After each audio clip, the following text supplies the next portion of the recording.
Suara tawa meledak di ruang tamu, beradu dengan bunyi denting piring kotor yang kutumpuk di wastafel. Bau sabun cuci piring menjadi parfumku hari ini, sementara adikku, Cynthia, bermandikan pujian dan wangi bunga melati. Ibu bilang aku tidak pantas keluar karena bajuku lusuh, tapi saat pelayan catering mendadak sakit, aku dipaksa membawa nampan berisi es sirup ke ruang tengah. Dengan tangan gemetar, aku melangkah keluar. Saat aku meletakkan gelas terakhir di meja VIP, calon ayah mertua adikku, seorang konglomerat terpandang, menatapku. Matanya membelalak. Wajahnya pucat pasi seolah melihat hantu. Gelas di tangannya nyaris terjatuh saat ia berbisik lirih. Astaga, kamu? Seketika, tawa di ruangan itu mati. Suara gelak tawa dari ruang tengah terdengar seperti dengungan lebah yang mengejek dari balik tembok pemisah. Di sini, di dapur sempit yang pengap, aroma sisa rendang dan gulai yang mulai mengering di piring porselen menciptakan atmosfer yang bertolak belakang dengan kemewahan palsu di ruang tamu. Aku berdiri mematung di depan wastafel, membiarkan air dingin mengalir membasuh busa sabun yang menempel di sela-sela jari. Kulit tanganku yang dulu terawat kini mulai menebal dan kasar. Sebuah transformasi fisik yang menjadi saksi bisu perubahan nasibku selama 5 tahun terakhir. Tidak ada satupun tamu di luar sana yang peduli, atau bahkan sekadar tahu, bahwa wanita yang kini sibuk menggosok noda lemak membandel ini pernah memimpin rapat direksi di Gedung Pencakar Langit Jakarta dengan tangan yang sama. Ibu Rina telah merancang skenario hari ini dengan presisi yang menyakitkan. Baginya, keberadaanku di tengah pesta pertunangan Cynthia hanyalah sebuah noda visual yang harus disembunyikan rapat-rapat. Rumah tua kami telah disulap menjadi istana dadakan, menutupi retakan di dinding dan cat yang mengelupas dengan tirai kain satin serta rangkaian bunga segar yang harganya setara dengan biaya makan kami sebulan. Cynthia, sang putri bungsu, duduk di sana bak boneka porselen, menikmati sorotan lampu kristal sewaan dan hujan pujian dari keluarga calon besan. Sementara aku, kakak kandungnya, didelegasikan secara paksa ke wilayah belakang, bersama tumpukan gelas kotor dan sampah pesta. Seolah status darah kami telah terhapus total oleh kegagalan finansial yang menimpaku. Ironi ini terasa menyengat. Jauh lebih tajam daripada aroma sabun cuci piring jeruk nipis yang menusuk hidung. Beban kerja hari ini jauh melampaui kapasitas fisikku yang sebenarnya. Pihak catering murah yang disewa ibu ternyata tidak menyertakan cukup pelayan untuk membersihkan peralatan makan secara real-time dan cepat. Akibatnya, aliran piring kotor terus menggunung tanpa henti. Memaksaku bekerja seperti mesin otomatis tanpa jeda istirahat. Punggungku mulai terasa nyeri, menjerit protes atas posisi membungkuk yang sudah berlangsung selama 3 jam non-stop. Namun, rasa sakit fisik itu tidak sebanding dengan perihnya harga diri yang tergerus pelan-pelan. Aku sama sekali tidak iri pada kebahagiaan Cynthia. Ia berhak bahagia dan mendapatkan masa depan yang cerah. Yang meremukan hati adalah bagaimana keluargaku sendiri menempatkanku dalam kasta terendah. Memanfaatkan sisa tenagaku sambil secara sistematis menghapus eksistensiku dari narasi kesuksesan keluarga yang sedang mereka bangun dengan susah payah di depan keluarga Pak Darmawan. Setiap kali pintu penghubung dapur terbuka sedikit, gelombang udara dingin AC dan potongan percakapan tentang saham, properti, dan masa depan bisnis menyelinap masuk, menampar wajahku yang berkeringat dan berminyak. Aku bisa mendengar samar-samar suara ibu membanggakan kecantikan dan keanggunan Cynthia dengan nada suara yang dibuat-buat. Nada tinggi yang sama yang dulu selalu ia gunakan saat memamerkan prestasi karierku kepada tetangga sebelum kehancuran itu terjadi.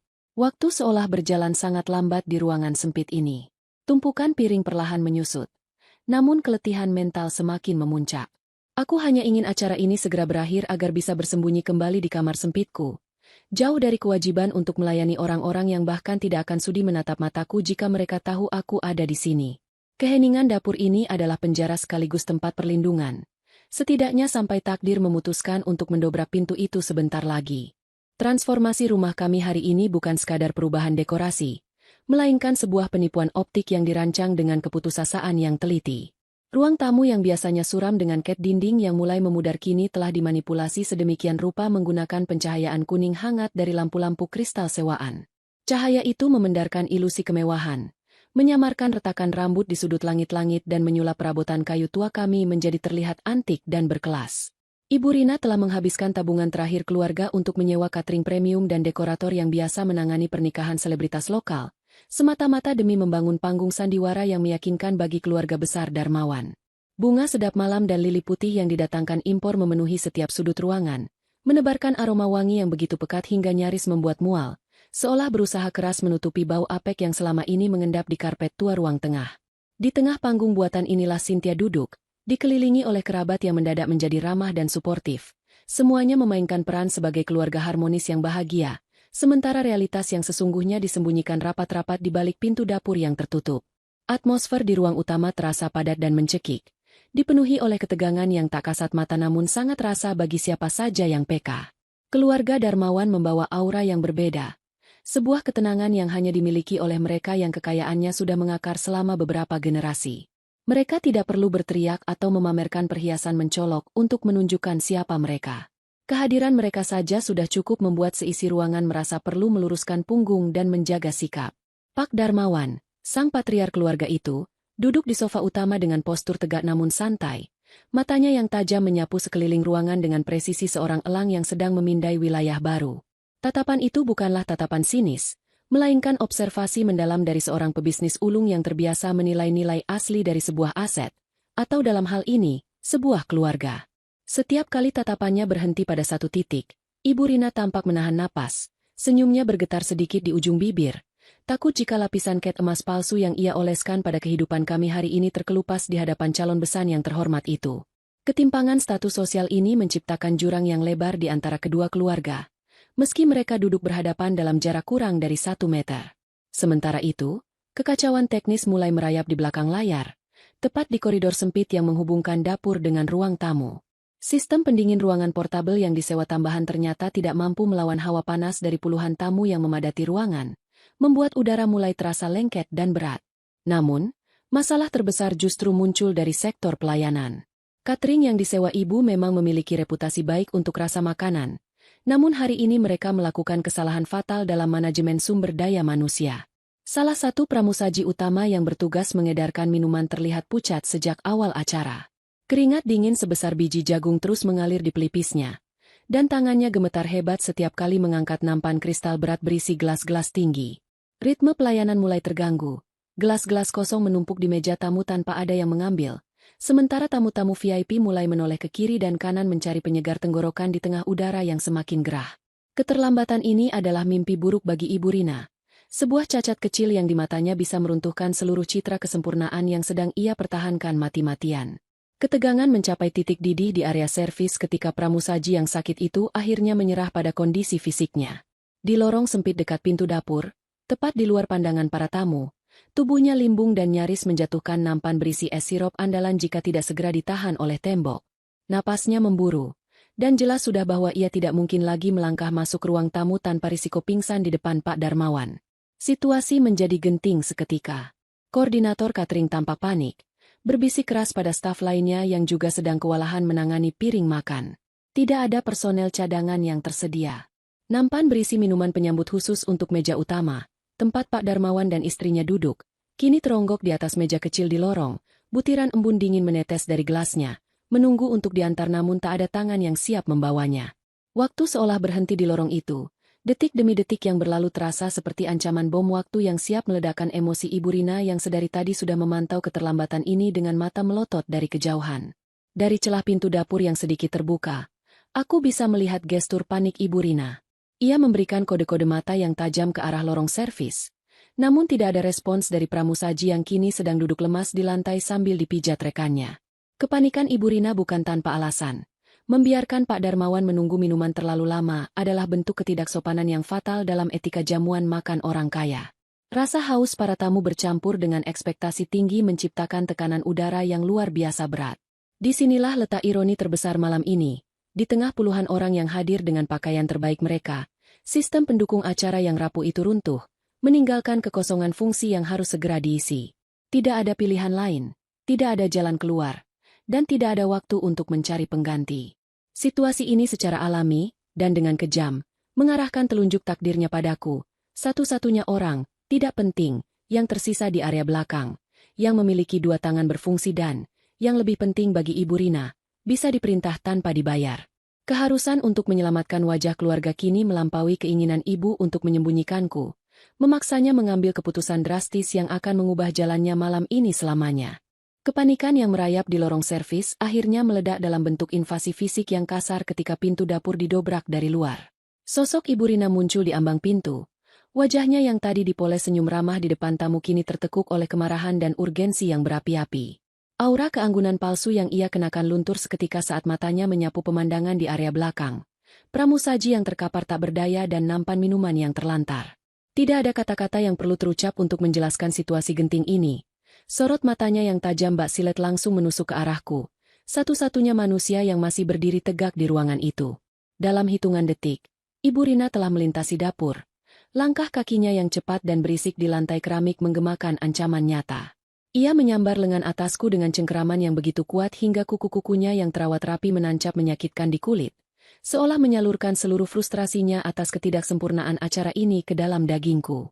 Tanpa membuang waktu untuk bernegosiasi atau meminta persetujuan, Ibu Rina menarik tubuhku menjauh dari wastafel.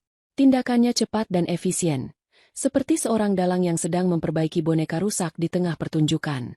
Tangan kirinya dengan kasar menyentak tali celemek kumal yang melingkar di leherku, melepaskannya paksa dan melempar kain kotor itu ke sembarang arah hingga mendarat di atas tumpukan sampah basah.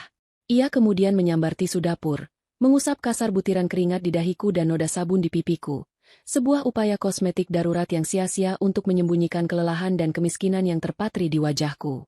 Tatapannya kemudian menyapu pakaianku. Kaos oblong longgar berwarna abu-abu yang sudah menipis dan celana bahan yang warnanya memudar. Ada kilatan jijik yang tak disembunyikan di sana. Namun desakan waktu memaksanya menelan rasa malu itu. Ia memberikan dorongan keras di punggungku, mengarahkan tubuhku menuju nampan kristal berat yang masih menunggu di lorong, memberikan instruksi nonverbal yang mutlak. Antarkan, atau hadapi konsekuensi yang jauh lebih mengerikan nanti malam. Mengambil alih nampan itu terasa seperti mengangkat beban dunia. Gelas-gelas tinggi berisi cairan berwarna merah delima itu bergetar pelan saat aku mengangkatnya, menciptakan denting halus yang terdengar memekakan telinga di kesunyian lorong. Dinginnya uap air dari gelas merambat ke telapak tanganku, kontras dengan panasnya darah yang berdesir cepat di pembuluh darah karena adrenalin. Aku menarik napas panjang, mencoba menstabilkan detak jantung yang memburu liar di dada. Ini bukan sekadar tugas mengantar minuman. Ini adalah perjalanan menembus zona perang sosial di mana aku adalah target tak bersenjata. Aku harus menjadi hantu, sebuah entitas yang melayani tanpa terlihat, yang hadir tanpa eksistensi. Dengan langkah gontai namun dipaksakan tegak, aku mulai melangkah meninggalkan keamanan dapur, menyusuri koridor pendek yang menjadi jembatan antara duniaku yang gelap dan dunia mereka yang gemerlap. Saat kakiku melangkah keluar dari bayang-bayang lorong dan memasuki area ruang tamu, atmosfer di sekitarku berubah drastis. Udara sejuk dari pendingin ruangan utama langsung menerpa kulit, membawa serta aroma parfum mahal yang bercampur aduk, wangi bunga sedap malam, dan aroma kekayaan yang khas. Cahaya lampu kristal terasa menyilaukan, memaksa mataku menyipit sejenak sebelum beradaptasi. Di hadapanku, lautan manusia tanpa kabur, hanya berupa siluet warna-warni kebaya dan jas yang bergerak dinamis. Suara tawa dan obrolan ringan terdengar begitu dekat, namun terasa berjarak ribuan mil dari realitasku saat ini. Aku menundukkan kepala dalam-dalam, membiarkan rambutku yang sedikit berantakan menjadi tirai pelindung yang menutupi sebagian wajah. Fokusku menyempit hanya pada pola karpet di lantai dan tujuan akhirku, meja bundar besar di tengah ruangan tempat tamu kehormatan duduk. Aku berjalan dengan kehati-hatian tingkat tinggi, mengatur ritme langkah agar tidak menarik perhatian, berusaha menyatu dengan latar belakang seolah aku hanyalah perabot berjalan. Perjalanan menuju meja utama terasa sangat panjang, seolah waktu melar dalam gerakan lambat. Setiap pasang mata yang kulewati terasa seperti ancaman potensial, meskipun aku tahu tak ada satupun dari mereka yang benar-benar peduli untuk melihat wajah pelayan. Aku bisa melihat ujung gaun Cynthia yang berkilauan di kejauhan, dan di sebelahnya, sosok Ibu Rina yang sudah kembali duduk manis dengan senyum lebar, meski matanya sesekali melirik tajam ke arahku, memantau setiap gerak-geriku dengan kewaspadaan predator. Ia seolah mengirimkan sinyal telepati agar aku segera meletakkan gelas itu dan lenyap kembali ke lubang tikusku. Semakin dekat aku dengan meja VIP, semakin berat pula tekanan di dada. Jantungku berdetak menyakitkan di kerongkongan. Aku bukan takut pada pekerjaan kasar ini. Aku pernah melakukan hal yang jauh lebih berat. Yang kutakutkan adalah eksposur, kemungkinan bahwa topeng, kakak yang tiada, ini akan terkelupas di hadapan orang-orang yang memegang kunci masa depan adikku. Akhirnya, aku tiba di tepi meja bundar tersebut. Dari sudut mataku yang tertunduk, aku bisa melihat sepatu-sepatu kulit mengkilap dan ujung celana bahan berkualitas tinggi milik para pria yang duduk di sana. Aura otoritas menguar kuat dari sosok-sosok ini. Dengan tangan yang kutahan sekuat tenaga agar tidak gemetar, Aku mulai menurunkan nampan, mengambil gelas pertama untuk disajikan kepada ibunda tunangan Cynthia. Wanita itu menerimanya tanpa menoleh. Masih sibuk tertawa menanggapi lelucon suaminya. Misi pertamaku berhasil tanpa insiden. Aku menggeser langkah sedikit ke kanan, menuju sasaran berikutnya, Pak Darmawan. Pria itu duduk dengan punggung tegak namun santai. Satu tangannya bertumpu di meja memegang kacamata baca. Ia sedang mendengarkan seseorang berbicara. Wajahnya sedikit tertunduk. Aku menarik napas pendek, menahan gejolak di perut, dan mengulurkan tangan kananku untuk meletakkan gelas kristal dingin itu tepat di atas tatakan di hadapannya. Pada detik itulah, takdir memainkan kartunya yang paling kejam. Saat gelas menyentuh permukaan meja dan mengeluarkan bunyi, tak, pelan, Pak Darmawan secara refleks menolehkan kepalanya untuk melihat sumber suara, mungkin berniat mengucapkan terima kasih sopan kepada pelayan sebagaimana kebiasaan orang beradab. Gerakan itu begitu tiba-tiba, bersamaan dengan momen di mana aku sedikit mengangkat wajah untuk memastikan gelas tidak tumpah. Waktu seakan membeku total. Jarak wajah kami hanya terpaut beberapa sentimeter. Mata kami bertemu dalam satu garis lurus yang tak terhindarkan. Aku melihat pupil matanya melebar drastis, menangkap detail wajahku yang terekspos jelas di bawah sorot lampu tepat di atas kami. Detik yang hening itu terasa seperti ledakan bom atom dalam kesunyian. Pengenalan itu terjadi seketika, menghantam kesadarannya dengan kekuatan penuh, mengubah ekspresi tenang di wajahnya menjadi topeng keterkejutan murni yang melumpuhkan seluruh saraf di tubuhnya. Dunia seakan berhenti berputar pada porosnya tepat di detik mata kami saling mengunci. Keheningan yang tiba-tiba turun di antara kami bukanlah sekadar jeda dalam percakapan, melainkan sebuah kehampaan total yang menyedot seluruh suara di sekitar. Di hadapanku, wajah Pak Darmawan mengalami metamorfosis yang mengerikan sekaligus menakjubkan. Rona merah segar yang sebelumnya menghiasi pipinya sebagai tanda kesehatan dan kemakmuran, lenyap dalam sekejap mata, tergantikan oleh kepucatan mayat yang mengalarmkan. Pupil matanya yang melebar bukan hanya mencerminkan keterkejutan, melainkan sebuah guncangan kognitif yang hebat, seolah otaknya sedang berjuang keras mendamaikan dua realitas yang bertabrakan dahsyat. Memori tentang sosok wanita pebisnis legendaris yang ia kagumi bertahun-tahun lalu, dengan realitas wanita berbau amis dan berbaju lusuh yang kini berdiri membungkuk menyodorkan minuman di hadapannya. Tangan kanannya yang sedang memegang gagang kacamata membeku di udara, gemetar hebat hingga kacamata mahal itu terlepas dari genggamannya dan jatuh menimpa piring kecil dengan suara denting yang nyaring. Satu-satunya suara yang berani memecah kebisuan mematikan di meja utama tersebut. Bagi Alina, tatapan itu terasa seperti sinar X yang menelanjangi seluruh lapisan pertahanannya. Selama 5 tahun terakhir, ia telah membangun benteng anonimitas yang kokoh, menyembunyikan identitas Alina Wiratama di bawah tumpukan piring kotor, pakaian bekas, dan sikap submisif. Namun, di bawah sorot mata Pak Darmawan, lapisan kamuflase itu terbakar habis tak bersisa. Ia merasa terpapar, bukan sebagai pelayan yang melakukan kesalahan, tetapi sebagai seorang raja yang tertangkap basah sedang mengemis. Rasa malu yang menjalar bukanlah karena kemiskinannya saat ini, melainkan karena ia dilihat dalam keadaan tak berdaya oleh seseorang yang dulu pernah melihatnya di puncak kejayaan. Ingatan tentang pertemuan terakhir mereka di ruang konferensi berlapis marmer, di mana Pak Darmawan membungkuk meminta saran bisnis padanya, kini berputar di kepalanya seperti film rusak, kontras tajam dengan posisinya sekarang yang berdiri dengan kepala tertunduk dan nampan di tangan. Rasa panas menjalar dari leher hingga ke telinga, sebuah manifestasi fisik dari harga diri yang sedang diuji di titik nadir. Reaksi berantai mulai terjadi di sekeliling meja bundar itu, merambat seperti retakan di atas es tipis. Istri Pak Darmawan, yang semula tersenyum ramah, kini menoleh mengikuti arah pandang suaminya dengan kening berkerut dalam kebingungan. Ia melihat suaminya yang tampak seperti orang yang baru saja melihat hantu bangkit dari kubur, lalu beralih menatap pelayan di sampingnya, mencoba mencari tahu apa yang salah. Ketegangan yang memancar dari tubuh kaku Pak Darmawan begitu kuat hingga, secara insting, tawa dan obrolan di meja-meja sebelah mulai mereda. Satu persatu kepala menoleh. Rasa ingin tahu manusiawi terpancing oleh drama bisu yang sedang berlangsung di meja kehormatan. Suasana pesta yang tadinya hangat dan riuh perlahan berubah menjadi dingin dan mencekam, seolah oksigen di ruangan itu sedang disedot keluar perlahan-lahan. Tamu-tamu yang tidak mengerti apa yang terjadi mulai saling berbisik, menduga-duga apakah pelayan itu baru saja menumpahkan minuman ke jas mahal sang konglomerat atau melakukan tindakan tidak senonoh lainnya. Di seberang ruangan, Ibu Rina menyaksikan pemandangan ini dengan detak jantung yang nyaris berhenti. Dari sudut pandangnya yang terbatas, ia tidak bisa melihat ekspresi pengenalan di wajah Pak Darmawan. Yang ia lihat hanyalah malapetaka. Ia melihat calon besan utamanya terlihat terguncang dan pucat, dan di depannya berdiri Alina yang mematung. Dalam benak Ibu Rina, skenario terburuk telah terjadi. Alina pasti telah melakukan kesalahan fatal yang mempermalukan keluarga. Wajah Ibu Rina berubah dari panik menjadi murka yang tertahan. Tangannya meremas taplak meja hingga buku-buku jarinya memutih.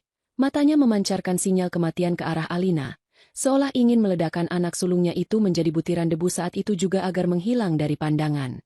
Ia bersiap untuk bangkit, menyusun kalimat permintaan maaf berbusa-busa di kepalanya. Sama sekali tidak menyadari bahwa dinamika kekuatan di ruangan itu telah bergeser drastis bukan karena kesalahan Alina, melainkan karena kebesarannya yang tersembunyi. Sementara itu, Pak Darmawan tampaknya telah kehilangan seluruh kesadaran akan sekitarnya.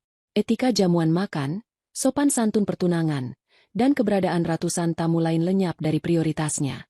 Matanya yang berkaca-kaca menyiratkan emosi yang rumit, campuran antara ketidakpercayaan, rasa hormat yang mendalam, dan kesedihan melihat kondisi sosok di depannya. Tubuhnya bereaksi mendahului logikan. Perlahan, dengan gerakan yang terasa berat namun pasti, ia menumpukan kedua tangannya ke meja dan mendorong tubuhnya untuk berdiri. Kursi yang ia duduki bergeser ke belakang. Kaki kursi berdecit tajam di lantai keramik, menghasilkan suara ngilu yang membuat seluruh ruangan benar-benar hening total. Tindakan berdiri di tengah acara makan resmi tanpa alasan yang jelas adalah pelanggaran protokol yang serius bagi seorang tamu kehormatan. Namun Pak Darmawan tidak peduli. Ia berdiri tegak, menjulang di hadapan Alina, mengabaikan tatapan bingung istrinya yang mencoba menarik ujung jasnya agar ia duduk kembali. Alina, yang merasakan perubahan energi dari pria di hadapannya, secara refleks ingin mundur selangkah. Insting pelariannya berteriak agar ia segera berbalik dan lari kembali ke dapur, mengunci pintu, dan tidak pernah keluar lagi. Namun, kakinya seolah dipaku ke lantai. Ada otoritas yang tak terbantahkan dalam cara Pak Darmawan memandangnya. Bukan otoritas seorang majikan kepada bawahan, melainkan penghormatan seorang prajurit kepada jenderalnya yang hilang di medan perang. Pria tua itu tidak memandang nampan di tangan Alina, tidak memandang baju kumalnya, melainkan menatap lurus ke dalam matanya, mencari sisa-sisa jiwa petarung yang dulu pernah menyelamatkan kerajaannya. Tatapan itu menuntut Alina untuk berhenti bersembunyi. Itu adalah sebuah konfrontasi sunyi yang memaksa Alina untuk mengangkat dagunya sedikit demi sedikit, menghadapi masa lalunya yang datang menagih pengakuan di waktu dan tempat yang paling tidak mungkin. Ketegangan di udara kini begitu padat hingga rasanya bisa diiris dengan pisau. Cynthia, sang calon pengantin, menatap bingung dari kursinya. Senyum bahagianya luntur digantikan kekhawatiran murni. Ia melihat ayah tunangannya berdiri kaku, menatap kakaknya dengan intensitas yang menakutkan. Ia tidak pernah melihat Pak Darmawan berekspresi seperti itu. Ekspresi seseorang yang baru saja menemukan harta karun yang terkubur di lumpur, sekaligus merasa bersalah karena membiarkannya terkubur di sana. Tidak ada yang berani bergerak atau bersuara. Para pelayan lain di sudut ruangan menahan napas. Waktu seolah melar memanjang, menahan momen klimaks ini dalam ketidakpastian yang menyiksa. Semua orang menunggu ledakan, menunggu teriakan kemarahan, atau pengusiran. Namun, yang terjadi justru sebaliknya. Pak Darmawan mulai menggerakkan tangannya, bukan untuk menunjuk marah atau menepis, melainkan sebuah gerakan lambat terukur ke arah dada, sebuah gestur penghormatan kuno yang naluriah, menandakan bahwa badai verbal yang akan keluar dari mulutnya bukanlah kutukan, melainkan sebuah pengakuan yang akan membalikan tatanan sosial di ruangan itu hingga ke akar-akarnya. Napas tertahan di tenggorokan Alina saat ia menyadari tidak ada lagi jalan kembali. Rahasia 5 tahun itu kini tergantung sehelai rambut, siap putus dan jatuh menimpa semua orang yang ada di sana. 5 pernikahan itu berlalu seperti sebuah kabut tebal yang membingungkan. Bagi para tamu undangan, perubahan nama mempelai pria di layar proyektor dan map akad nikah hanyalah sebuah kesalahan teknis administrasi yang dikoreksi dengan canggung oleh panitia. Tidak ada yang benar-benar mempertanyakan mengapa Gilang tiba-tiba menghilang dari pandangan dan Bram yang berdiri di sana dengan jas yang sedikit kebesaran di bagian bahu. Orang-orang terlalu sibuk menikmati hidangan kambing guling dan berfoto untuk menyadari bahwa sebuah drama besar telah terjadi di balik layar. Ketika akad selesai diucapkan, tidak ada air mata bahagia atau pelukan hangat yang biasanya menyertai momen sakral tersebut. Yang ada hanyalah helaan napas lega dari Pak Darma dan Bu Ratih karena wajah keluarga mereka berhasil diselamatkan dari aib pembatalan nikah, seolah-olah martabat mereka jauh lebih berharga daripada kebahagiaan anak-anaknya sendiri. Malam pertama mereka bukanlah adegan romantis dengan taburan kelopak mawar di atas kasur, melainkan sebuah perpindahan logistik yang melelahkan dan sunyi. Nara tidak dibawa ke apartemen mewah di pusat kota yang sering dibanggakan Gilang. yang sebenarnya hanyalah sewaan jangka pendek untuk pamer di media sosial. Sebaliknya, Bram membawanya ke sebuah rumah tipe 45 di pinggiran kota yang tenang, tempat di mana aspal jalanan masih sering basah oleh embun dan suara jangkrik menggantikan deru mesin mobil sport. Rumah itu adalah cerminan pemiliknya. Sederhana, fungsional, dan jujur. Tidak ada pilar marmer palsu atau lampu gantung kristal imitasi. Halaman depannya dipenuhi tanaman tropis yang dirawat dengan tangan sendiri, menciptakan suasana sejuk yang kontras dengan panasnya drama keluarga mereka seharian tadi. Di dalam rumah itu, kecanggungan menjadi tamu ketiga yang tak diundang. Bram langsung menunjukkan kamar utama kepada Nara, sementara ia sendiri mengangkut bantal dan selimut tebal menuju sofa di ruang tengah tanpa banyak bicara. Tindakan itu adalah deklarasi tanpa suara tentang batasan hubungan mereka. Bram menegaskan lewat sikapnya bahwa pernikahan ini hanyalah kontrak sosial untuk menenangkan orang tua, bukan upaya untuk mengambil kesempatan dalam kesempitan. Nara menghargai jarak itu. Ia merasa aman, bukan sebagai istri yang harus melayani, melainkan sebagai rekan serumah yang dihormati privasinya. Malam itu, Nara tidur dengan perasaan aneh. Ia menikah dengan seorang pria asing demi menyelamatkan nyawa ayah dari pria yang mencampakkannya. Namun untuk pertama kalinya dalam waktu yang lama, ia tidak merasa harus berpura-pura menjadi orang lain. Minggu-minggu pertama kehidupan pernikahan mereka berjalan dengan ritme yang kaku namun perlahan menemukan harmoninya sendiri. Bram adalah makhluk kebiasaan yang disiplin. Setiap pagi sebelum matahari terbit sempurna, aroma kopi tubruk yang pekat sudah menguar dari dapur kecil mereka. Bram tidak pernah membangunkan Nara atau menuntut sarapan disiapkan. Pria itu mengurus dirinya sendiri, menyetrika kemeja kerjanya, dan berangkat ke lokasi proyek lanskap dengan motor metik tuanya yang mesinnya selalu dirawat prima. Nara, yang terbiasa bekerja di malam hari mengejar tenggat waktu ilustrasi dari klien di zona waktu berbeda, seringkali baru bangun saat Bram sudah pergi. Ia menemukan dapur yang bersih dan seringkali sepiring nasi goreng atau roti bakar yang disisakan di bawah tudung saji tanpa catatan manis apapun. Makanan itu adalah bahasa kasih sayang pragmatis Bram, memastikan orang lain tidak kelaparan tanpa perlu meminta pengakuan atau ucapan terima kasih. Nara mulai melihat sisi lain dari keluarga ini yang selama ini tertutup oleh bayang-bayang ego Gilang.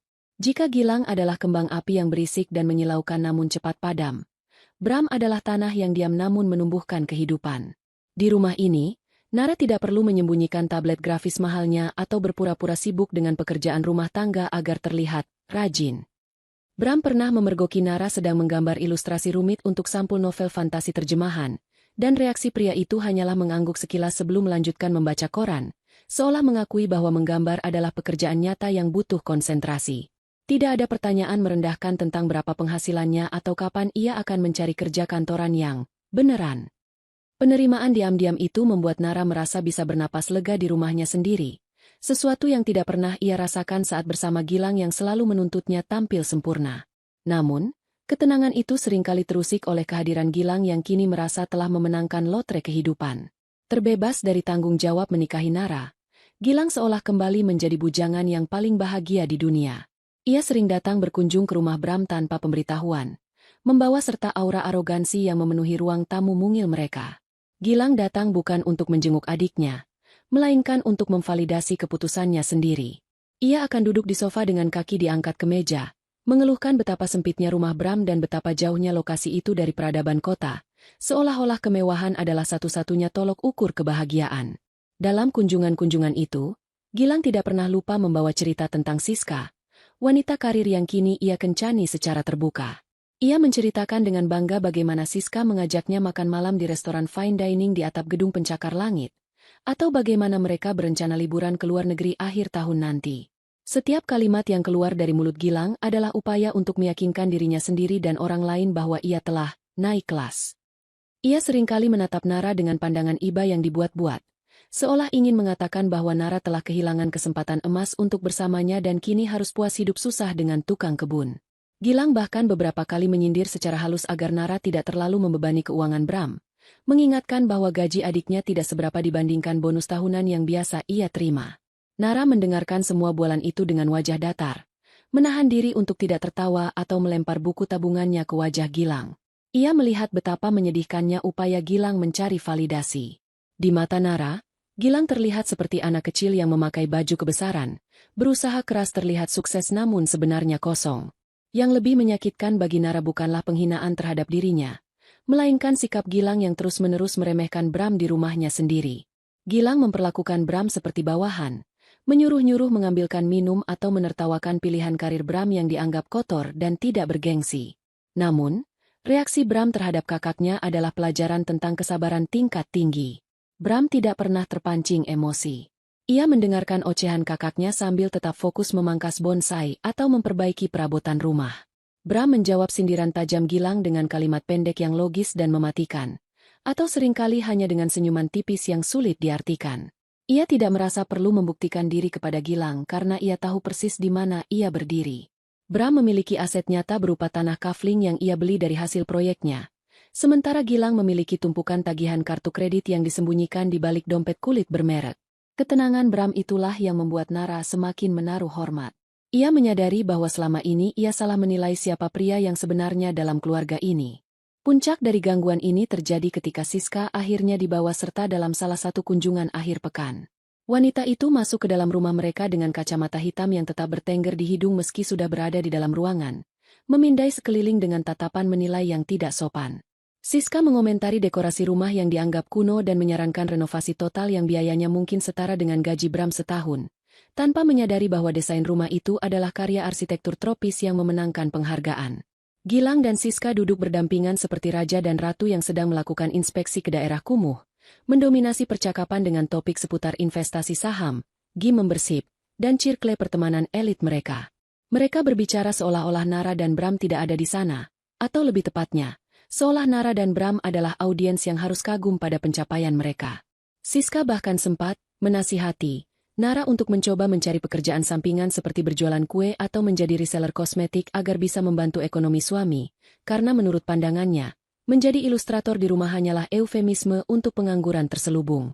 Gilang menimpali dengan tawa setuju, menambahkan bahwa Nara memang tipe wanita yang pasif dan tidak punya ambisi besar, sehingga cocok dengan Bram yang hidupnya begitu-begitu saja.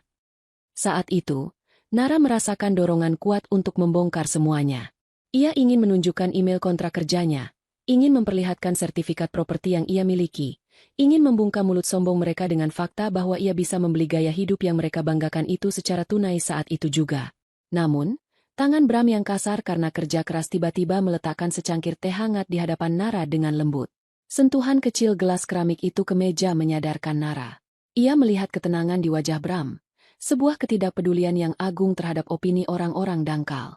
Bram tidak butuh pembelaan karena ia tidak merasa terhina oleh kebodohan orang lain.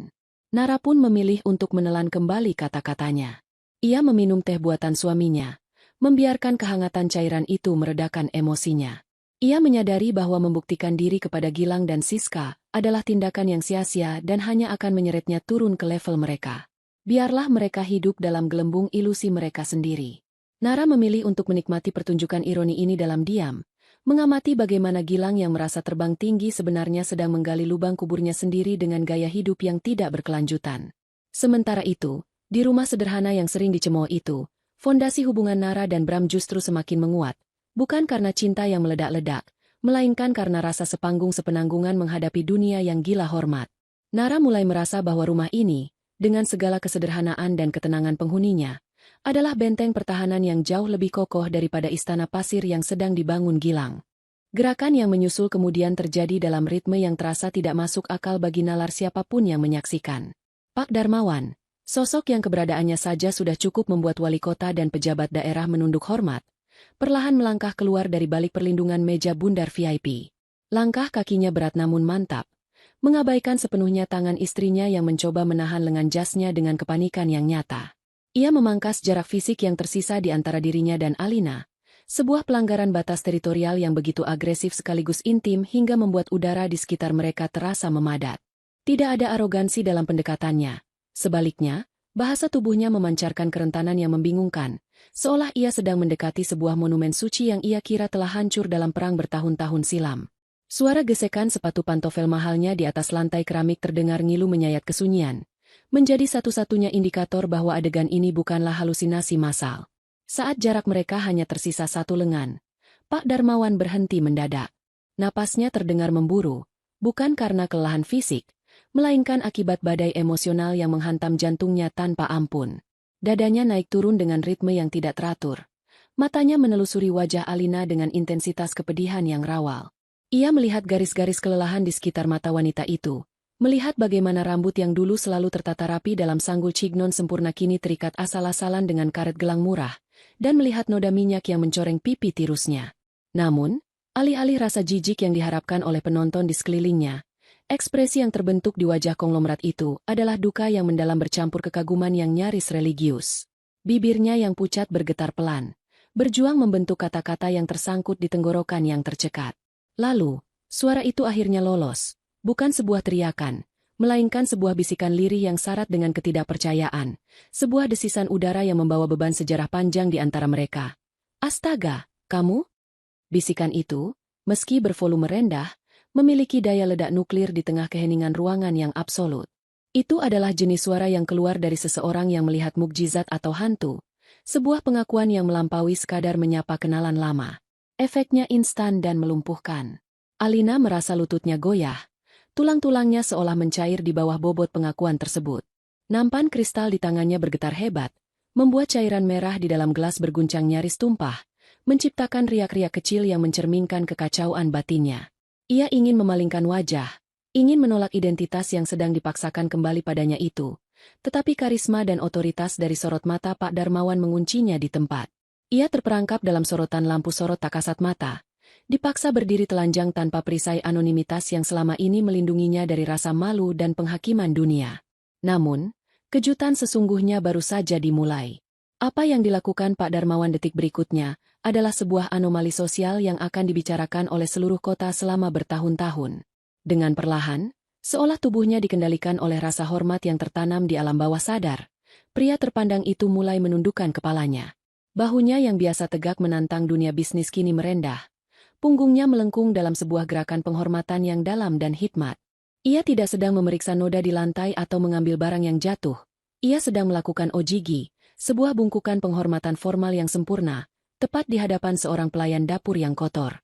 Derajat kemiringan punggungnya begitu rendah, melampaui batas sopan santun biasa, menandakan bahwa orang yang berdiri di hadapannya memiliki posisi yang jauh lebih tinggi daripada dirinya sendiri dalam hierarki yang tidak dipahami oleh orang lain di ruangan itu. Pemandangan ini menghancurkan logika visual seluruh tamu undangan. Seorang taipan properti yang kekayaannya tak terhitung, sedang membungkuk takzim kepada wanita berbaju lusuh yang bahkan tidak pantas duduk di meja yang sama. Kontradiksi visual ini begitu tajam hingga memicu rasa pusing yang nyata bagi yang melihatnya. Jas wol Italia seharga ratusan juta rupiah itu kini merunduk di hadapan kaos oblong bekas yang serat kainnya sudah terurai. Aroma parfum impor mahal itu kini bersujud di bawah aroma sabun cuci piring. Ini adalah pembalikan tatanan semesta yang mengerikan bagi Ibu Rina. Dari tempat duduknya, wanita itu ternganga lebar. Wajahnya kehilangan darah hingga tampak seputih kertas tisu. Otaknya gagal memproses data yang masuk. Ia mencoba mencari rasionalisasi. Mungkinkah Pak Darmawan sedang sakit? Mungkinkah ia salah lihat? Namun durasi bungkukan itu, yang berlangsung beberapa detik terlalu lama untuk dianggap ketidaksengajaan, menghapus segala kemungkinan penyangkalan. Ibu Rina merasa dunianya berputar miring. Fondasi kebohongan yang ia bangun untuk menutupi aib keluarga kini retak seribu, dihancurkan oleh gestur kerendahan hati dari orang yang paling ia ingin kesankan. Di sisi lain, Cynthia mencengkeram lengan kursi dengan kuku-kukunya. Matanya membelalak menatap drama bisu di hadapannya. Ia merasakan gelombang kebingungan yang bercampur dengan ketakutan purba. Kakaknya, Alina, sosok yang selama ini ia kasihani sekaligus ia remehkan dalam diam, kini menjadi pusat gravitasi dari seluruh ruangan. Ada kekuatan asing yang memancar dari diamnya Alina, sebuah aura yang baru terlihat sekarang ketika disandingkan dengan kepatuhan Pak Darmawan. Cynthia menyadari dengan ngeri bahwa ia sama sekali tidak mengenal siapa sebenarnya wanita yang tidur di kamar belakang rumahnya itu. Ketidaktahuan itu kini menjelma menjadi monster yang menakutkan.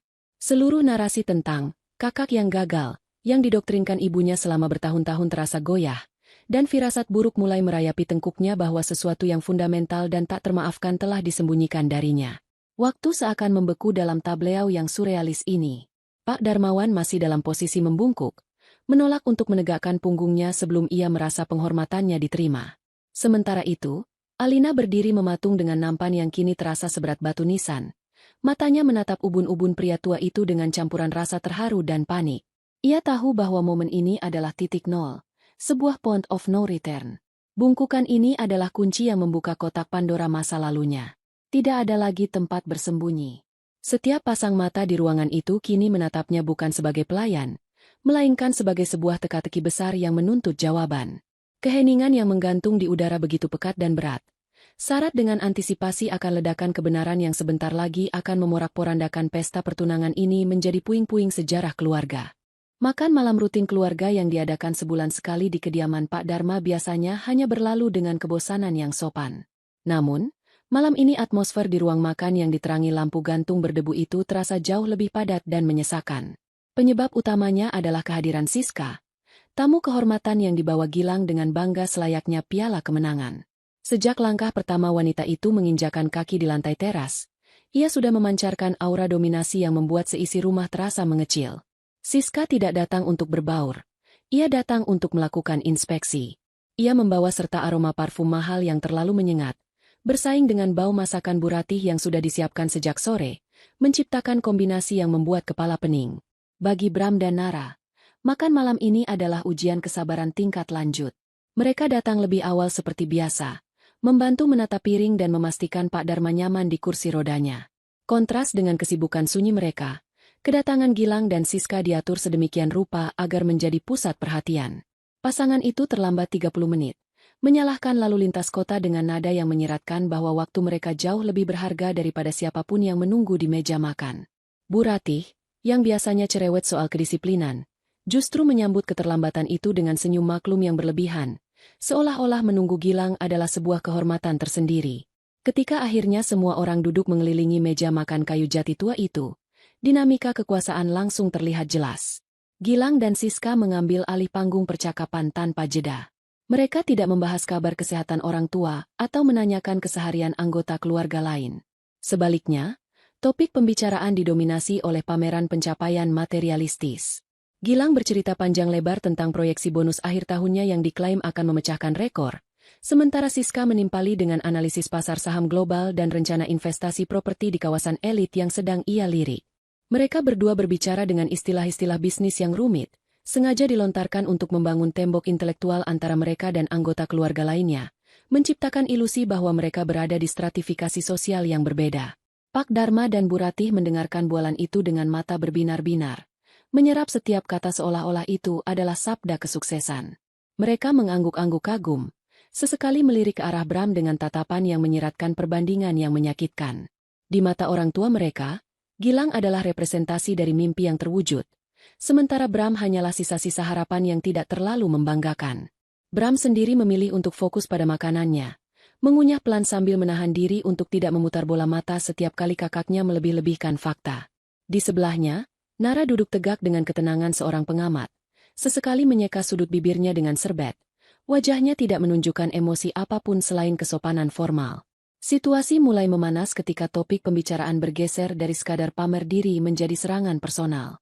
Siska, yang mungkin merasa bosan karena tidak mendapatkan reaksi kagum yang diharapkan dari Bram dan Nara, mulai mengarahkan bidikan verbalnya. Dengan nada suara yang dibungkus kepedulian palsu, ia mulai menguliti pilihan hidup Bram. Ia mempertanyakan masa depan bisnis lanskap Bram, menyebutnya sebagai pekerjaan kasar yang sangat bergantung pada cuaca dan fisik. Siska menggunakan kata-kata yang halus namun tajam, menyiratkan bahwa menjadi arsitek taman hanyalah eufemisme untuk tukang kebun yang tidak memiliki jenjang karir jelas. Ia berbicara seolah-olah Bram sedang bermain-main dengan tanah sementara orang dewasa lain sedang membangun peradaban di gedung pencakar langit. Gilang, alih-alih membela adiknya, justru menyiram bensin ke dalam api. Ia tertawa renyah, menambahkan bumbu pada penghinaan itu dengan lelucon tentang bagaimana Bram selalu kotor dan berkeringat. Berbeda dengan dirinya yang selalu wangi di ruangan ber-AC. Mereka berdua menjadikan Bram sebagai lelucon di meja makannya sendiri. Bu Ratih, yang seharusnya menjadi penengah, hanya tertawa canggung, tidak berani menegur putra emasnya karena takut merusak suasana bahagia malam itu. Wajah Bram mulai mengeras. Rahangnya mengetat menahan amarah yang sudah sampai di ubun-ubun. Ia bukan marah karena dirinya dihina. Ia sudah kebal dengan itu. Tapi ia marah melihat Nara ikut terseret dalam arus perundungan intelektual ini. Siska kemudian mengalihkan tatapannya pada Nara. Dengan senyum miring yang meremehkan, ia mulai membahas tentang peran wanita modern. Siska berbicara tentang pemberdayaan perempuan, tentang karir, dan tentang kontribusi finansial dalam rumah tangga, namun setiap kalimatnya dirancang untuk menyudutkan Nara. Ia secara terbuka menyayangkan potensi Nara yang terbuang sia-sia hanya untuk mendekam di rumah. Siska bertanya dengan nada inkuisitif yang tidak sopan tentang apa yang sebenarnya dilakukan Nara seharian.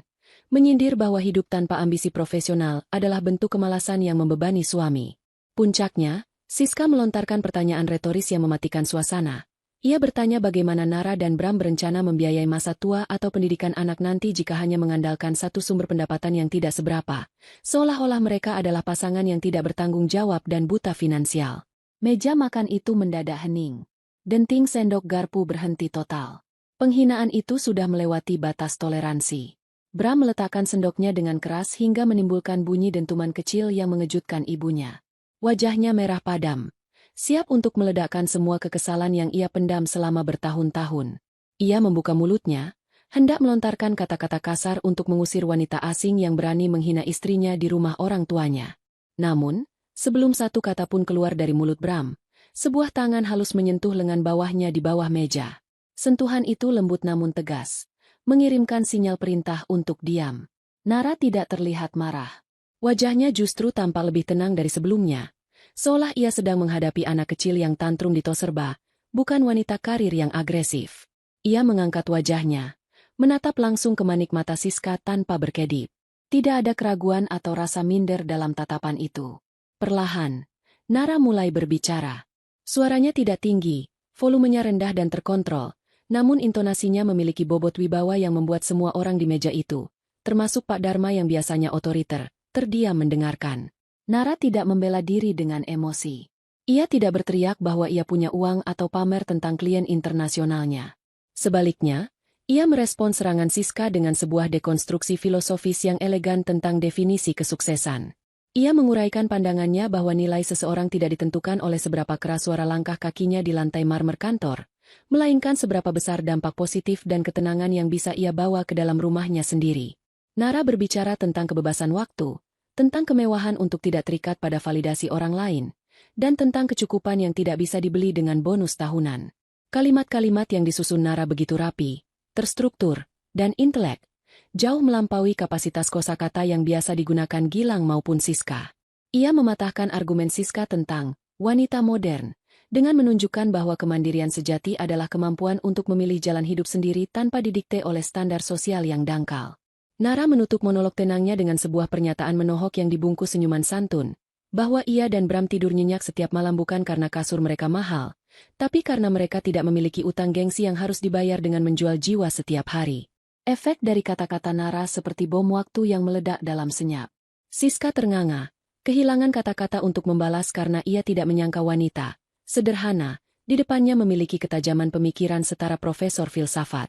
Gilang tampak gelisah di kursinya, merasa kerdil karena menyadari bahwa selama ini ia mungkin telah salah menilai kapasitas otak mantan tunangannya. Bu Ratih dan Pak Dharma saling berpandangan dengan bingung, baru menyadari bahwa menantu yang mereka anggap polos, ternyata memiliki taring yang disembunyikan dengan rapi.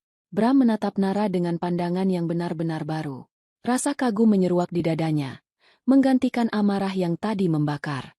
Ia melihat Nara bukan lagi sebagai wanita yang perlu ia lindungi karena kasihan, melainkan sebagai partner setara yang jauh lebih kuat daripada dirinya. Malam itu, di tengah keheningan canggung yang menyelimuti sisa makan malam, sebuah pergeseran besar terjadi. Nara telah menarik garis batas yang tegas. Ia membuktikan bahwa diamnya selama ini bukanlah kelemahan, melainkan bentuk dari kepercayaan diri yang paripurna. Makan malam berakhir dengan cepat setelah itu. Gilang dan Siska pamit dengan alasan mendadak yang terdengar dibuat-buat, melarikan diri dari atmosfer intimidasi intelektual yang diciptakan Nara. Sementara Nara dan Bram tetap duduk di sana, menghabiskan puding penutup mereka dengan ketenangan para pemenang yang tidak perlu bersorak. Ketika Pak Darmawan akhirnya menegakkan kembali punggungnya, atmosfer di ruangan itu telah berubah secara permanen, seolah-olah gravitasi bumi telah bergeser dan memusatkan kekuatannya pada titik di mana kami berdiri. Wajah pria itu kini terlihat jelas, tidak lagi tertunduk dalam bayang-bayang. Jejak keterkejutan di matanya telah bermetamorfosis menjadi sebuah determinasi baja yang bercampur dengan rasa bersalah yang mendalam. Matanya yang basah menangkap sorot mataku, dan dalam keheningan yang memekakan telinga itu, terjadi sebuah komunikasi tanpa suara yang jauh lebih keras daripada teriakan manapun. Ia tidak segera memutus kontak mata, seolah takut jika ia berkedip. Ilusi keberadaanku di depannya akan sirna menjadi asap. Ketegangan di antara kami menciptakan medan magnet yang menolak intervensi dari pihak luar. Tidak ada, bahkan istrinya sendiri, yang berani melangkah masuk ke dalam lingkaran sakral yang baru saja tercipta di antara seorang konglomerat dan pelayan dapur. Tindakan selanjutnya yang diambil Pak Darmawan adalah sebuah deklarasi perang terbuka terhadap skenario yang telah disusun rapi oleh ibuku. Dengan gerakan yang sangat pelan dan penuh kehati-hatian, seakan sedang menangani artefak kuno yang rapuh, ia mengulurkan kedua tangannya ke arah nampan yang masih kucengkeram erat. Jemarinya yang terawat menyentuh pinggiran nampan besi yang dingin dan berminyak, mengabaikan noda yang mungkin akan mengotori kulitnya. Ada momen tarik-menarik yang tak kasat mata di sana. Insting bertahanku menolak untuk melepaskan nampan itu, karena benda itulah satu-satunya perisai identitasku saat ini, satu-satunya alasan logis mengapa aku berada di ruangan ini. Melepaskan nampan itu berarti menelanjangi diriku sepenuhnya, mengakui bahwa aku bukan lagi staf catering, melainkan entitas lain yang jauh lebih rumit. Namun, kekuasaan yang memancar dari sorot mata Pak Darmawan begitu absolut. Ia tidak menarik paksa, melainkan menawarkan beban itu untuk diambil alih. Sebuah gestur pelayanan terbalik yang memutarbalikkan logika feodal pesta ini. Perlahan, jari-jariku yang kaku mulai melonggar. Sensasi beban berat yang berpindah tangan terasa begitu nyata dan simbolis. Saat nampan itu sepenuhnya beralih ke tangan Pak Darmawan, aku merasakan kehampaan fisik yang mendadak, seolah ada bagian tubuhku yang diamputasi. Tanganku kini menggantung canggung di sisi tubuh, gemetar dan kosong, tidak lagi memiliki tujuan kerja. Pemandangan Pak Darmawan, sosok yang disegani di dunia bisnis nasional, berdiri memegang nampan kotor berisi gelas es sirup setengah cair di tengah pesta pertunangannya sendiri, adalah sebuah citra visual yang begitu absurd hingga membuat otak para tamu mengalami korsleting. Ia tidak meletakkan nampan itu sembarangan. Dengan martabat seorang raja, ia berbalik perlahan dan meletakkan nampan tersebut di atas meja kosong terdekat, menggeser vas bunga kristal mahal seolah benda itu tidak ada harganya dibandingkan dengan nampan kotor yang baru saja ia ambil dari tanganku. Tindakan sederhana itu mengirimkan pesan yang mengerikan kepada seisi ruangan. Prioritas telah berubah total.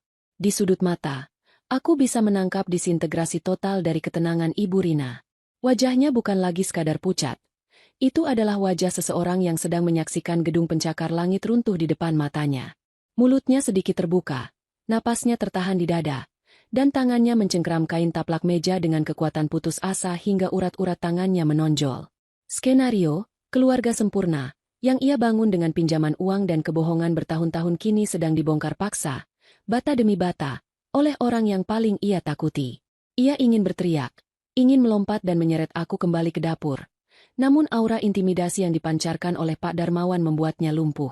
Ia terjebak dalam mimpi buruk di siang bolong, dipaksa menjadi penonton pasif saat kendali atas narasi keluarganya direbut paksa. Ketakutan terbesar ibu bukanlah tentang aku yang mempermalukannya, melainkan tentang terkuaknya fakta bahwa dialah yang selama ini mempermalukan, penyelamat, keluarga ini. Pak Darmawan kembali memutar tubuhnya menghadapku. Kali ini, ia tidak lagi diam di tempat. Ia mengulurkan tangannya, telapak tangan terbuka mengarah ke atas. Sebuah undangan formal yang biasanya hanya diberikan kepada mitra bisnis setara atau tamu negara. Gestur itu menuntutku untuk melangkah maju, keluar dari zona aman bayang-bayang lampu, menuju pusat panggung yang terang benderang. Aku ragu, kakiku terasa berat seperti beton. Seluruh sel di tubuhku berteriak untuk lari. Namun, tatapan Pak Darmawan menyiratkan permohonan yang mendesak. Sebuah permintaan maaf implisit yang menuntut penebusan saat ini juga. Dengan langkah gemetar, aku memaksakan kaki kananku maju. Lalu kaki kiri. Suara langkah sepatu kets usangku yang berdecit di lantai marmer terdengar asing di antara sepatu-sepatu hak tinggi dan pantofel mengkilap di sekelilingku. Setiap langkah yang kuambil bersamanya terasa seperti berjalan di atas jembatan kaca yang retak. Kerumunan tamu undangan membelah secara alami, memberikan jalan bagi kami seolah-olah kami adalah pasangan pengantin yang sesungguhnya, atau mungkin iring-iringan duka cita bagi kematian sebuah rahasia. Bisik-bisik yang sempat muncul kini mati total, digantikan oleh observasi kolektif yang intens. Mereka melihat kontras yang menyakitkan. Pria tua necis dengan setelan jas jutaan rupiah berjalan bersisian dengan wanita muda berwajah lelah, berkaus oblong lusuh, dan berbau dapur. Namun, anehnya, tidak ada yang berani tertawa. Wibawa yang dibawa Pak Darmawan menular padaku, menciptakan selubung perlindungan yang membuat penampilan fisikku menjadi tidak relevan. Caranya berjalan di sampingku, menyesuaikan langkahnya agar tidak mendahului, menunjukkan kepada dunia bahwa baginya, akulah orang terpenting di ruangan ini, melebihi calon besan, melebihi tamu VIP, bahkan mungkin melebihi acara pertunangan itu sendiri. Tujuan kami jelas. Meja bundar utama, tahta dari acara malam ini. Saat kami mendekati meja tersebut, istri Pak Darmawan, wanita anggun yang sedari tadi hanya diam dalam kebingungan, mulai memahami gravitasi situasi. Ia melihat ekspresi suaminya, ekspresi yang ia kenal sebagai tanda keseriusan yang tak bisa ditawar. Tanpa perlu diperintah, ia menggeser duduknya, memberikan ruang, sebuah tindakan solidaritas istri yang mempercayai suaminya meski belum mengerti konteksnya. Namun, Pak Darmawan tidak menginginkan kursi tambahan di pinggir. Ia berjalan menuju kursi kosong di sebelah kanannya, kursi kehormatan yang seharusnya diduduki oleh paman tertua Cynthia yang belum hadir. Ia menarik kursi itu mundur dengan tangannya sendiri. Gerakan klasik seorang gentleman yang melayani wanita terhormat. Suara kaki kursi yang bergeser menjadi penanda final dari kudeta sosial malam ini. Ia berdiri di samping kursi kosong itu, menatapku, dan dengan anggukan kecil yang tegas, mempersilahkan aku duduk. Dunia serasa berputar terbalik. Aku, Alina, yang 10 menit lalu masih menggosok panci gosong di belakang tembok itu, kini diminta duduk di kursi bludru merah di meja paling prestisius, diapit oleh konglomerat dan keluarganya, sementara ibuku sendiri duduk di seberang meja dengan tatapan kosong seperti orang yang jiwanya telah dicabut. Aku bisa merasakan tatapan Cynthia yang membakar di sisi wajahku, campuran antara kebingungan, rasa iri, dan ketakutan akan hal yang tidak ia ketahui. Adiknya itu tampak asing bagiku sekarang. Sosok yang hidup dalam gelembung kebohongan yang sebentar lagi akan meletus. Saat aku akhirnya menjatuhkan tubuhku ke kursi empuk itu, sensasinya jauh lebih dari sekadar duduk. Itu adalah pendaratan keras ke realitas baru. Postur tubuhku yang terbiasa membungkuk kini dipaksa tegak oleh sandaran kursi yang tinggi. Aku meletakkan tanganku yang kasar dan merah di atas taplak meja putih bersih. Sebuah noda visual yang mencolok namun kini tak lagi bisa disembunyikan. Pak Darmawan tidak langsung duduk. Ia mengambil teko porselen berisi teh melati hangat, teh yang seharusnya kusajikan, dan menuangkannya sendiri ke cangkir di hadapanku. Uap panas mengepul naik, membelai wajahku. Tindakan menuangkan teh ini adalah paku terakhir di peti mati sandiwara Ibu Rina. Hierarki telah dihancurkan, dibakar, dan abunya ditebar di depan semua orang. Disinilah, di tengah keheningan yang mencekik sebelum badai pertanyaan meledak, aku mengangkat wajah dan menatap lurus ke arah Ibu Rina di seberang meja. Mata kami bertemu, dan untuk pertama kalinya dalam 5 tahun, aku tidak melihat dominasi di matanya. Aku hanya melihat reruntuhan.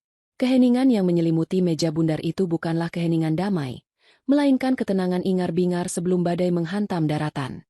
Uap panas dari cangkir teh yang baru saja dituangkan Pak Darmawan mengepul pelan, menari-nari di udara sebagai satu-satunya objek yang bergerak bebas di tengah kelumpuhan kolektif ini. Di sekeliling kami, ratusan pasang mata tidak lagi berkedip, mencoba mencerna paradoks visual yang tersaji di depan mereka. Seorang pelayan dapur duduk di kursi kehormatan, dilayani oleh tuan rumah yang paling berkuasa, sementara ibunya sendiri terlihat seperti terdakwa yang menunggu vonis mati di kursi pesakitan. Atmosfer ruangan bergeser drastis dari pesta perayaan menjadi pengadilan terbuka. Tidak perlu ada palu hakim yang diketuk. Tatapan tajam Pak Darmawan yang kini menyapu wajah Ibu Rina sudah cukup menjadi dakwaan yang tak terbantahkan. Di momen itulah, sejarah panjang yang terkubur selama 5 tahun mulai merembes keluar dari celah-celah kebohongan yang retak. Tanpa satu patah kata pun terucap, keberadaanku di kursi itu telah membongkar aib terbesar yang selama ini disembunyikan ibu. Para tamu undangan, yang sebagian besar adalah kerabat dekat dan rekan bisnis, mulai menghubungkan titik-titik yang selama ini samar. Mereka melihat kontras yang mencolok antara kemewahan pesta Cynthia dan kondisi fisikku yang memprihatinkan. Mereka mulai menyadari bahwa kegagalan dan kebangkrutan yang sering didengung-dengungkan Ibu Rina tentang diriku hanyalah tabir asap.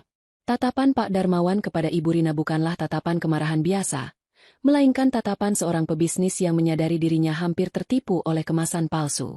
Ia melihat menembus lapisan bedak tebal dan perhiasan sewaan ibu, menemukan ketakutan purba dari seseorang yang tertangkap basah menjual permata keluarga demi membeli sampah.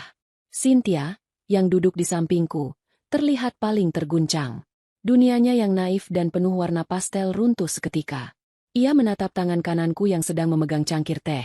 Tangan yang kasar, penuh kapalan, dan bekas luka iris pisau dapur. Untuk pertama kalinya, ia benar-benar melihat tangan itu.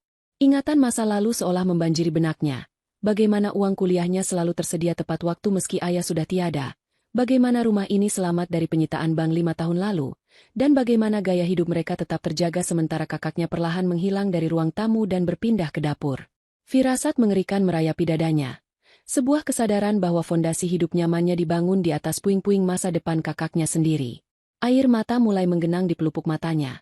Bukan karena haru pertunangan, melainkan karena rasa bersalah yang terlambat datang dan menghantam ulu hatinya dengan telak. Sementara itu, Pak Darmawan tidak melepaskan pandangannya dariku. Di matanya, aku bukan melihat belas kasihan, melainkan cerminan dari peristiwa 5 tahun lalu di ruang rapat yang dingin. Sorot matanya seolah memutar ulang adegan ketika aku, dengan setelan blazer rapi dan wajah tanpa ekspresi, menandatangani dokumen pengalihan aset senilai miliaran rupiah untuk menutup lubang hutang judi ayah yang mengancam akan menyeret mitra bisnis kami, termasuk perusahaan Pak Darmawan, ke dalam jurang kehancuran. Ia mengingat wanita muda yang menolak bantuan, menolak dikasihani, dan memilih menghancurkan karirnya sendiri dalam diam demi menjaga nama baik keluarga yang kini justru membuangnya. Pengakuan bisu ini terasa jauh lebih memvalidasi daripada medali penghargaan manapun. Ia tahu siapa aku. Ia tahu pengorbanan itu. Dan dengan mendudukanku di sini, ia memaksa seluruh dunia untuk mengakui eksistensiku kembali. Ibu Rina kini tampak mengecil di kursinya. Aura dominasi yang biasa ia pancarkan lenyap tak berbekas. Ia tidak berani menatap Pak Darmawan, apalagi menatapku. Tangannya gemetar hebat di bawah meja, mencoba menyembunyikan kepanikan yang sudah tak terkendali. Ia sadar bahwa narasi, alinasi anak tidak berguna, yang ia jual kepada keluarga besan telah menjadi bumerang yang mematikan. Ia telah memperlakukan sang penyelamat keluarga seperti sampah di hadapan orang yang justru paling menghormati penyelamat tersebut. Rasa malu yang ia rasakan bukanlah penyesalan tulus seorang ibu, melainkan ketakutan narsistik akan hilangnya muka di depan sosialita. Namun, di balik ketakutan itu, ada kesadaran pahit bahwa kendalinya atas hidupku telah berakhir detik ini juga. Rantai emosional yang ia gunakan untuk mengikatku di dapur telah diputus paksa oleh intervensi orang luar yang memiliki kuasa lebih besar darinya. Aku menarik napas panjang, menghirup aroma teh melati yang menenangkan, membiarkan kehangatannya merambat ke dalam tubuhku yang kedinginan. Untuk pertama kalinya dalam waktu yang sangat lama, aku tidak merasa perlu menunduk. Punggungku tegak, bukan karena arogansi, tapi karena beban berat, kambing hitam, telah diangkat dari pundakku. Aku memandang berkeliling ruangan, melihat wajah-wajah yang dulu mencibir kini menatap dengan campuran rasa ingin tahu dan hormat yang canggung. Mereka tidak tahu detail ceritanya, tapi mereka tahu bahwa hierarki telah berubah. Pelayan itu adalah ratu yang menyamar, dan ratu pesta yang sebenarnya hanyalah penipu yang ketakutan. Keseimbangan kosmik di ruangan itu telah dipulihkan. Puncaknya terjadi ketika Pak Darmawan, setelah membiarkan keheningan bekerja menghancurkan mental Ibu Rina, menggeser piring kue kecil ke hadapanku. Kue yang tadi pagi aku buat sendiri di dapur dengan keringat dan air mata. Kue yang dilarang ibu untuk aku cicipi. Tindakan sederhana itu adalah simbol ironi yang sempurna. Ia menyuguhkan karya tanganku kembali kepadaku, memperlakukan pembuatnya selayaknya penikmat utama. Di detik itu, aku menyadari bahwa pertunangan ini, dekorasi mewah ini, dan segala kepalsuan ini tidak lagi relevan. Yang tersisa hanyalah kebenaran telanjang yang berdiri kokoh di tengah reruntuhan pesta. Aku mengambil kue itu, menggigitnya pelan, dan merasakan rasa manis yang bercampur dengan rasa kemenangan yang getir. Di seberang meja, Ibu Rina menutup wajahnya dengan tangan, akhirnya menyerah pada kenyataan bahwa putrinya yang ia buang ke dapur telah kembali ke ruang utama, bukan sebagai tamu, melainkan sebagai pusat gravitasi yang tak tergantikan. 8. Kehancuran hidup Gilang tidak terjadi dengan ledakan besar yang dramatis, melainkan melalui proses keruntuhan perlahan yang menyakitkan, persis seperti bangunan megah yang fondasinya digerogoti rayap hingga akhirnya ambruk oleh beratnya sendiri. Setelah meninggalkan rumah Bram dengan membawa kebenaran yang menampar harga dirinya, Gilang memacu mobilnya membelah kemacetan sore Jakarta menuju apartemen sewaannya. Pikirannya kalut, dipenuhi bayangan angka-angka di dokumen milik Nara yang terus menghantuinya. Sesampainya di unit apartemen lantai 20 yang selama ini ia banggakan sebagai simbol status, realitas lain yang tak kalah pahit sudah menunggu untuk menghantamnya. Hubungannya dengan Siska, yang selama ini dibangun di atas fondasi transaksional dan pencitraan sosial, akhirnya menemui titik nadirnya di sore yang kelabu itu. Ketika Gilang akhirnya memberanikan diri untuk jujur mengenai kondisi keuangannya yang sedang kritis, tentang bonus yang batal cair, tentang utang kartu kredit yang mencekik, dan tentang ketidakmampuannya membiayai rencana liburan mewah akhir tahun ke Eropa, Topeng manis Siska terlepas seketika. Wanita itu tidak menawarkan pelukan hangat, dukungan moral, atau bahu untuk bersandar seperti yang diharapkan seorang pasangan. Sebaliknya, Siska menatap Gilang dengan tatapan dingin seorang investor yang baru saja menyadari bahwa aset yang dipegangnya sudah tidak lagi menguntungkan dan harus segera dilikuidasi. Tidak ada air mata atau drama teriakan dalam perpisahan itu. Yang terjadi hanyalah pertukaran kalimat tajam yang menegaskan bahwa selama ini Gilang hanyalah aksesori bagi gaya hidup Siska. Sama seperti Siska adalah trofi bagi ego Gilang. Siska mengemasi barang-barangnya dengan efisiensi yang mengerikan, memasukkan pakaian-pakaian bermerek dan koleksi tas mahalnya ke dalam koper tanpa menoleh sedikit pun ke arah Gilang yang duduk terpaku di sofa. Suara resleting koper yang ditarik terdengar begitu nyaring di ruangan yang hening itu, menandakan akhir dari sebuah ilusi. Ketika pintu apartemen tertutup di belakang punggung Siska, Gilang ditinggalkan sendirian di tengah tumpukan tagihan dan keheningan yang mendadak terasa seperti penjara. Malam itu, di tengah kesendiriannya yang mencekam, Gilang akhirnya menyadari ironi terbesar dalam hidupnya. Ia telah membuang Nara, seorang wanita yang memiliki segalanya namun tidak pernah menuntut apapun, demi mengejar Siska, wanita yang tidak memiliki apa-apa untuk diberikan selain tuntutan yang tak berujung. Penyesalan itu datang terlambat, mengendap menjadi rasa pahit yang tidak akan pernah hilang, menyadarkannya bahwa ia telah menukar kedamaian abadi dengan kesenangan sesaat yang kini telah menjadi abu. Sementara itu, di belahan kota lain, di rumah tipe 45 yang dinaungi pohon mangga yang rimbun, atmosfer yang jauh berbeda sedang terbentuk. Penemuan Gilang tentang kekayaan Nara, meskipun tidak dibicarakan secara terbuka oleh Bram kepada istrinya, membawa perubahan halus namun signifikan dalam dinamika hubungan mereka. Bram, dengan segala kerendahan hati dan prinsip hidupnya yang kaku, mulai merasa terusik oleh rasa tidak pantas yang muncul dari dalam dirinya sendiri. Mengetahui bahwa wanita yang tidur di kamar sebelah adalah seorang miliarder yang bisa membeli seluruh kompleks perumahan ini secara tunai membuat Bram merasa kerdil. Perasaan itu bukan karena ia menginginkan harta Nara atau merasa terintimidasi oleh kesuksesan istrinya, melainkan karena ia merasa dirinya mungkin menjadi penghalang bagi Nara untuk mendapatkan kehidupan yang jauh lebih layak dan sesuai dengan kelasnya. Bram teringat kembali pada perjanjian tidak tertulis yang mereka buat di awal pernikahan darurat ini, bahwa ini hanyalah solusi sementara untuk menyelamatkan wajah keluarga dan menjaga kesehatan jantung ayah mereka. Kini, dengan kondisi Pak Dharma yang sudah stabil dan gosip pernikahan yang sudah lama mereda ditelan waktu, Bram merasa inilah saatnya untuk menepati janjinya sebagai laki-laki yang tahu diri. Ia tidak ingin menjadi benalu atau dituduh memanfaatkan kebaikan hati Nara. Dalam diamnya selama beberapa hari terakhir, Bram mulai mempersiapkan mental untuk melepaskan Nara. Ia meyakinkan dirinya sendiri bahwa mengembalikan kebebasan Nara adalah bentuk cinta tertinggi dan paling murni yang bisa ia berikan, meskipun itu berarti ia harus kembali pada kesepiannya. Malam itu, hujan turun deras membasahi atap seng teras belakang, menciptakan irama monoton yang menenangkan sekaligus melankolis. Aroma tanah basah, petricor, menguar kuat, bercampur dengan wangi kopi tubruk yang baru diseduh. Nara duduk di kursi rotan favoritnya sambil membaca buku, sementara Bram duduk di seberangnya, memandang uap panas yang mengepul dari cangkirnya dengan tatapan menerawang. Tanpa perlu banyak kata pengantar atau basa-basi yang canggung, Bram akhirnya menyampaikan maksud hatinya. Ia tidak mengusir Nara, namun ia memberikan pilihan yang sangat jelas dan terbuka. Dengan suara yang datar namun menyiratkan ketulusan yang dalam, Bram mengingatkan Nara bahwa kontrak sosial penyelamatan keluarga mereka sudah hampir selesai tujuannya. Ia menyatakan bahwa ia tidak akan menahan Nara jika wanita itu ingin kembali ke dunianya yang sebenarnya. Dunia yang mungkin jauh lebih gemerlap dan luas daripada sekadar menemani seorang arsitek lanskap di pinggiran kota yang sepi. Bram menegaskan bahwa Nara berhak mendapatkan seseorang yang setara, seseorang yang bisa mengimbangi langkah besarnya di kancah internasional. Kalimat-kalimat itu meluncur tenang, namun terselip getaran kepedihan yang menyiratkan bahwa Bram sebenarnya sedang mematahkan hatinya sendiri demi apa yang ia anggap sebagai kebenaran logis. Reaksi Nara terhadap tawaran kebebasan itu sungguh di luar dugaan Bram. Wanita itu tidak langsung melompat kegirangan menyambut kesempatan untuk lepas dari hidup sederhana ini. Sebaliknya, Nara meletakkan bukunya perlahan di atas meja, lalu menatap Bram dengan sorot mata yang hangat dan penuh pengertian.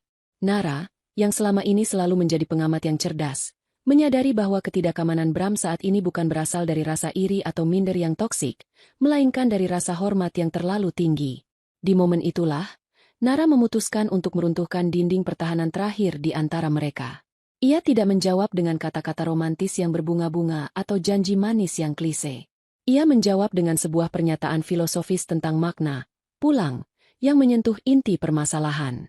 Nara menjelaskan kepada Bram bahwa baginya, definisi sebuah rumah tidak ditentukan oleh luas tanah, tingginya plafon, atau marmer impor yang melapisi lantainya. Rumah, bagi Nara, didefinisikan oleh rasa aman yang ia rasakan saat berada di dalamnya. Perasaan diterima apa adanya tanpa harus memakai topeng kepura-puraan. Ia menceritakan bagaimana uang dan aset yang ia miliki selama ini memang memberinya kenyamanan fisik, tetapi tidak pernah bisa membeli ketenangan tidur yang ia dapatkan di rumah sederhana ini selama beberapa bulan terakhir. Nara menegaskan bahwa ia tidak merasa sedang turun kasta dengan hidup bersama Bram.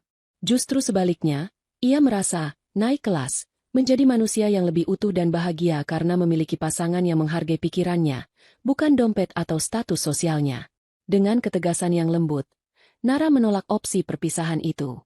Ia memilih untuk tetap tinggal, bukan karena terpaksa atau kasihan, tapi karena ia sudah menemukan tempat di mana ia benar-benar merasa memiliki tujuan. Ia menekankan bahwa kemitraan mereka selama ini, cara mereka berbagi tugas, cara mereka saling diam namun paham, cara mereka menghadapi keluarga Gilang, adalah bentuk hubungan paling sehat yang pernah ia miliki. Nara menutup penjelasannya dengan meminta Bram untuk berhenti melihat dirinya sebagai penyelamat atau korban, melainkan melihatnya sebagai seorang istri yang memilih suaminya secara sadar. Malam itu tidak berakhir dengan pesta kembang api atau pidato penutup yang meriah, melainkan dengan sebuah revolusi sunyi yang mengubah struktur kekuasaan di rumah kami selamanya. Ketika tamu terakhir berpamitan, menyalami Pak Darmawan dengan hormat lalu memberikan anggukan sopan yang canggung ke arahku, atmosfer pesta telah sepenuhnya bermutasi. Kepergian para tamu meninggalkan jejak keheningan yang berbeda, bukan lagi keheningan penuh ketakutan seperti di awal acara, melainkan keheningan pasca perang di mana pihak yang kalah telah melucuti senjatanya. Ibu Rina duduk terpekur di kursi sudut, memandang kosong ke arah sisa-sisa dekorasi bunga yang mulai layu. Bahunya yang biasa tegak menantang kini merosot turun, seolah tulang punggung arogansinya telah dicabut paksa oleh kenyataan pahit bahwa jaring pengaman kebohongannya telah terkoyak tak tersisa. Ia tidak berani menatapku, dan ketidakmampuan itu adalah pengakuan kekalahan yang paling absolut. Cynthia, dengan sisa air mata yang mengering di pipi, masih menggenggam tanganku erat di bawah meja. Cengkeraman itu bukan lagi permintaan manja seorang adik kepada kakaknya, melainkan pegangan putus asa seseorang yang baru menyadari bahwa ia sedang berdiri di atas dahan rapuh, dan akulah satu-satunya akar kuat yang menahannya dari kejatuhan. Tanpa perlu diucapkan, ia mengerti bahwa pertunangannya dengan keluarga Darmawan kini tidak lagi bergantung pada kecantikannya atau sandiwara kemewahan ibu, melainkan bergantung sepenuhnya pada benang merah sejarah antara aku dan calon ayah mertuanya. Rasa hormat yang baru tumbuh di matanya bercampur dengan rasa malu yang mendalam, menyadari betapa ia telah buta terhadap pengorbanan raksasa yang dilakukan kakaknya dalam diam selama setengah dekade terakhir. Pak Darmawan berpamitan dengan cara yang elegan namun tegas.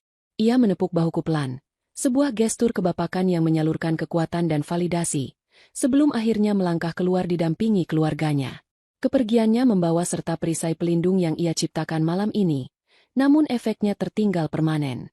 Udara di ruang tamu terasa lebih ringan, seolah racun yang selama ini mengendap di dinding-dinding rumah telah disedot keluar. Aku bangkit dari kursi beludru merah itu, merasakan kakiku menapak lantai dengan keyakinan yang baru. Rasa lelah fisik akibat mencuci piring seharian masih ada, namun beban mental yang menindih dadaku telah menguap. Aku bukan lagi hantu di rumah ini, aku telah mewujud kembali menjadi manusia utuh dengan nama dan sejarah yang diakui. Langkahku membawaku melewati lorong menuju dapur, tempat di mana neraka kecilku berada selama ini. Pintu dapur masih terbuka, memperlihatkan tumpukan piring kotor setinggi gunung dan lantai yang becek oleh air sabun. Biasanya, pemandangan itu akan memicu refleks otomatisku untuk segera menyingsingkan lengan baju dan bekerja hingga subuh. Namun kali ini, aku hanya berdiri di ambang pintu, menatap kekacauan itu dengan tatapan asing. Tumpukan piring itu tidak lagi terlihat sebagai kewajiban, melainkan sebagai monumen masa lalu yang sudah tidak relevan. Gelas-gelas kotor itu adalah sisa dari pesta orang lain, dan aku bukan lagi pelayan pesta itu. Dengan ketenangan yang dingin, aku memutar tubuh, memunggungi dapur tersebut, dan melangkah menjauh. Keputusan untuk tidak masuk ke sana adalah deklarasi kemerdekaanku yang paling nyata. Aku berjalan menuju tangga, melewati Ibu Rina yang masih membatu di posisinya. Suara langkah kakiku di lantai kayu tua terdengar tegas, memecah kesunyian malam. Tidak ada teriakan larangan, tidak ada perintah untuk membersihkan sisa makanan, tidak ada cemoohan tentang baju kotor. Ibu Rina tahu, dan aku tahu, Bahwa jika ia berani membuka mulut untuk memerintahku sekali lagi, seluruh sisa martabatnya akan hancur lebur. Kekuasaannya atas hidupku telah berakhir tepat saat ia melihat Pak Darmawan membungkuk padaku. Rumah ini mungkin masih miliknya di atas kertas, tapi nyawa dan harga diri yang menghidupinya kini kembali berada dalam genggamanku sepenuhnya. Sesampainya di kamar sempitku, aku duduk di tepi kasur tipis, menatap pantulan diriku di cermin retak lemari tua. Wanita di cermin itu masih mengenakan kaos oblong lusuh dan celana pudar. Wajahnya masih berminyak, dan rambutnya berantakan. Namun, sorot matanya telah kembali. Itu adalah sorot mata Alina Wiratama yang hilang 5 tahun lalu. Mata seorang strategis, seorang petarung, seorang pemimpin. Malam ini bukan hanya tentang pengakuan orang lain, tapi tentang aku yang memaafkan diriku sendiri karena sempat percaya bahwa aku pantas diperlakukan rendah. Esok pagi, matahari akan terbit dengan skenario yang sama sekali berbeda. Aku tidak akan bangun untuk membuat sarapan atau mencuci baju. Aku akan bangun untuk menyusun kembali puing-puing karierku, mengambil kembali aset namaku yang sempat kugadaikan demi keluarga. Pesta sudah usai, topeng sudah jatuh, dan permainan peran ini telah tamat. Aku tersenyum tipis pada bayanganku sendiri, sebuah senyum kemenangan yang sunyi namun mematikan. Aku sudah pulang.